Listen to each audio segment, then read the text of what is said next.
এবারের টি-20 বিশ্বকাপে ইংল্যান্ডের পথ চলাটা মোটেও সুখকর ছিল না, কারণ গ্রুপ পর্বে নিজেদের প্রথম ম্যাচেই বড় ধরনের একটা ধাক্কা খেয়েছিল সর্বশেষ টি-20 বিশ্বকাপ জয়ী এই দলটি। কারণ স্কটল্যান্ডের বিপক্ষে অনুষ্ঠিত প্রথম ম্যাচটি বৃষ্টির কারণে পরিত্যক্ত হয়েছিল। পরবর্তীতে দ্বিতীয় ম্যাচেও দুর্ভাগ্যজনকভাবে অস্ট্রেলিয়ার বিপক্ষে পরাজিত হয়েছিল, যে কারণে শেষ দুই ম্যাচে ওমান এবং নামিবিয়ার বিপক্ষে জয় ছাড়া ভিন্ন কোনো পথ খোলা ছিল না ইংল্যান্ডের সামনে। যদিও বা শেষ পর্যন্ত শেষ দুই ম্যাচে জয়ী হওয়ার মধ্য দিয়ে সুপার 8 নিশ্চিত করে ইংল্যান্ড। পরবর্তীতে সুপার 8-এও কিন্তু ইংল্যান্ডের পথ চলা মোটেও সুখকর ছিল না। যদিও বা সুপার 8-এ নিজেদের প্রথম ম্যাচেই স্বাগতিক ওয়েস্ট ইন্ডিজকে 8 উইকেটের ব্যবধানে পরাজিত করেছিল ইংল্যান্ড, কিন্তু ঠিকই নিজেদের দ্বিতীয় ম্যাচে এসে দক্ষিণ আফ্রিকার বিপক্ষে 7 রানের ব্যবধানে পরাজিত হয়েছিল, যে কারণে সুপার 8-এ নিজেদের শেষ ম্যাচে যুক্তরাষ্ট্রের বিপক্ষে জয় ছাড়া ভিন্ন কোনো পথ খোলা ছিল না ইংল্যান্ডের সামনে। শুধু জয় বললে ভুল হবে, বড় ব্যবধানে জয়ী হওয়া ছাড়া ভিন্ন কোনো পথ খোলা ছিল না ইংল্যান্ডের সামনে।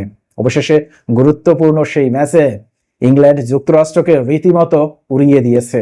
আজকে যুক্তরাষ্ট্রকে 10 উইকেটের বড় ব্যবধানে পরাজিত করার মধ্য দিয়ে চলমান টি-20 বিশ্বকাপের প্রথম দল হিসেবে সেমিফাইনাল নিশ্চিত করল ইংল্যান্ড। মজার বিষয় হচ্ছে, গ্রুপ পর্বে যে ওয়েস্ট ইন্ডিজ সবকটি ম্যাচে জয়ী হয়েছে এবং এখন পর্যন্ত মাত্র একটি ম্যাচে পরাজিত হয়েছে, সেই ওয়েস্ট ইন্ডিজ যদি নিজেদের সর্বশেষ ম্যাচে দক্ষিণ আফ্রিকার বিপক্ষে পরাজিত হয়, তাহলে ওয়েস্ট ইন্ডিজ এই বিশ্বকাপ থেকে বিদায় নেবে। অন্যদিকে এখন পর্যন্ত এই বিশ্বকাপে কোনো ম্যাচেই পরাজিত হয়নি দক্ষিণ আফ্রিকা। তারপরেও যদি দক্ষিণ আফ্রিকা নিজেদের শেষ ম্যাচে ওয়েস্ট ইন্ডিজের বিপক্ষে পরাজিত হয়, তাহলে দক্ষিণ আফ্রিকাও কিন্তু এই বিশ্বকাপ থেকে বিদায় নেবে।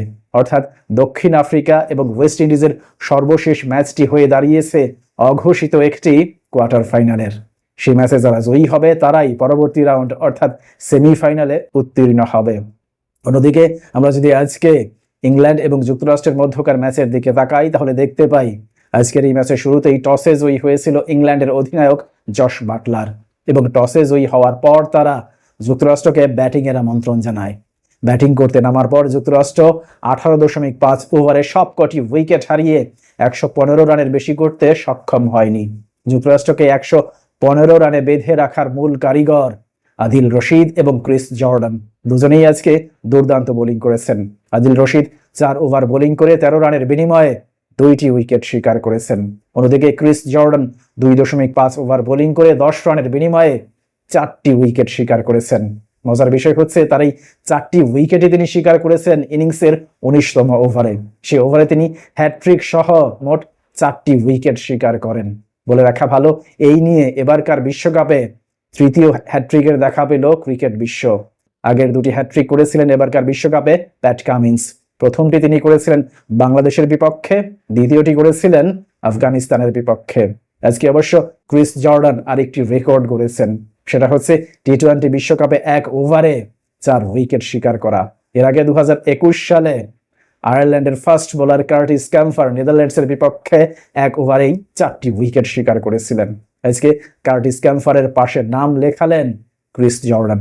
পরবর্তীতে 116 রানের জয়ের লক্ষ্যে ব্যাটিং করতে নামার পর রীতিমতো হেসে খেলেই জয়ের বন্দরে পৌঁছে যায় ইংল্যান্ড। মূলত জশ বাটলারের দুর্দান্ত এবং আক্রমণাত্মক ব্যাটিংয়ের কারণেই শেষ অবধি 10 উইকেটের একটা জয়ের দেখা পায় ইংল্যান্ড। বলে রাখা ভালো, 62 বল বাকি থাকতেই জয়ের বন্দরে পৌঁছে যায় ইংল্যান্ড। আজকে ইংল্যান্ডের হয়ে দলীয় অধিনায়ক জশ বাটলার 38 বল মোকাবেলা করে 83 রানের একটা দুর্দান্ত এবং আক্রমণাত্মক ইনিংস খেলে শেষ পর্যন্ত অপরাজিত থাকেন।